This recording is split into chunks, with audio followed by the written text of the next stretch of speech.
You here today, and I'd like to start by telling you a story. This story comes from Genesis chapter 34.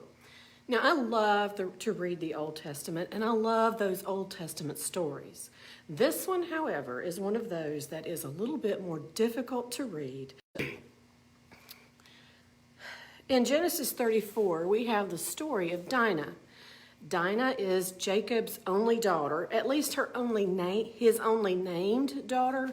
You know, Jacob had 4 wives like Cody Brown, and Cody Brown has 18 children. So who's to say that Jacob didn't have 5 more daughters in addition so that he could have as many children as Cody Brown? Well, Dinah is also the daughter of Leah. So, of course, she had several brothers who were Leah's children. 2 of those were Simeon and Levi, and Simeon and Levi will have something to say later on in the story, shall we say. So let's tell the story of Dinah.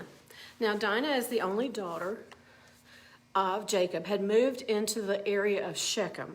Now, Shechem is a town as well as a person. And Shechem had a king. His name was Hamor. And Shechem's crown prince, the Prince of Wales, if you will, was also named Shechem. So it gets a little bit confusing, but just it's talking about the same place, it's talking about the same people when they use the word Shechem in this story. Dinah had gone out to see the girls in the neighborhood. Like any normal young woman, she probably wanted to have friends of her own age. While she was out, she caught the attention of Shechem, the prince. He thought she was pretty and he decided he wanted her. The Bible's very clear. It says that Shechem took Dinah, that he lay with her, and he defiled her. There's very little question that what was going on here is that Shechem raped Dinah. Now, in this time, raping a young woman who had not been married, was a problem because you were violating her daddy's property. She was a commodity to him, and she could be sold, literally sold for money, through a bride price and a dowry to somebody else to generate goodwill. So when Shechem raped Dinah, he really stole from her daddy. Now, you and I both know, especially if you're a woman who's watching this, you know that he didn't just steal from her daddy. He stole something from her.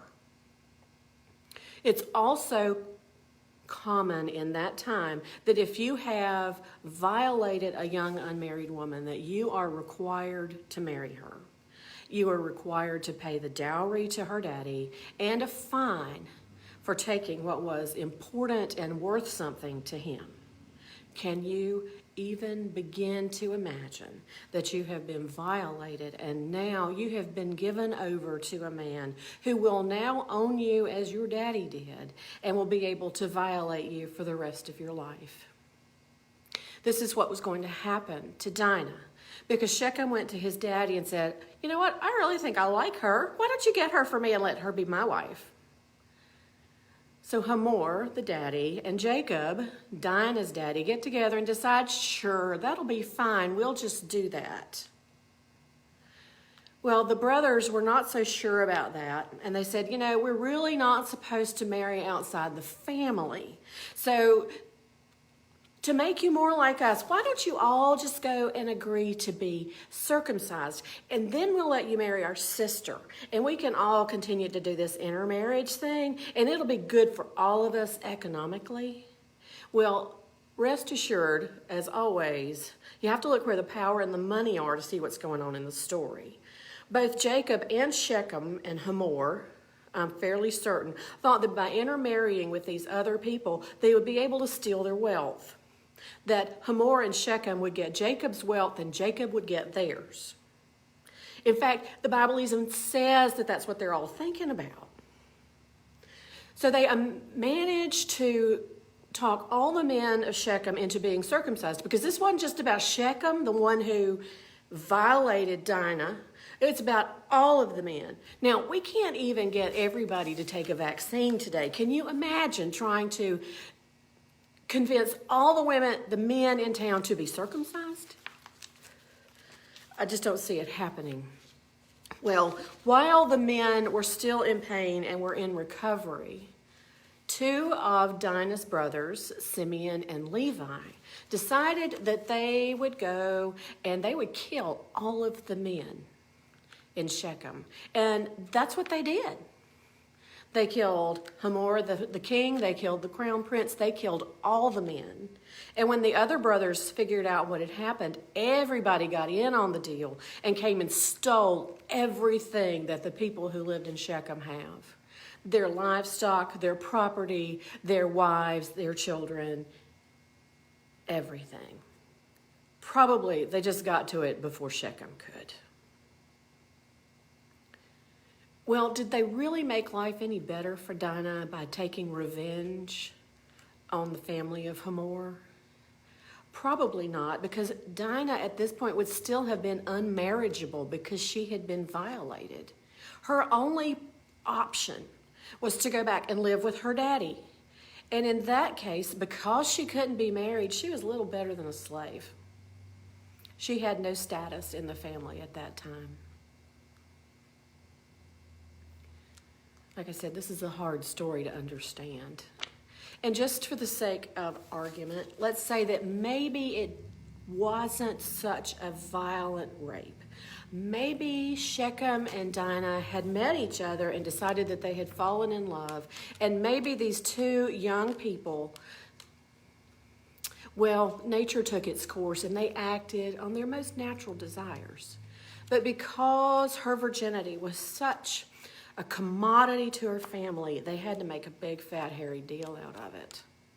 And they made it into the rape that maybe it was or wasn't.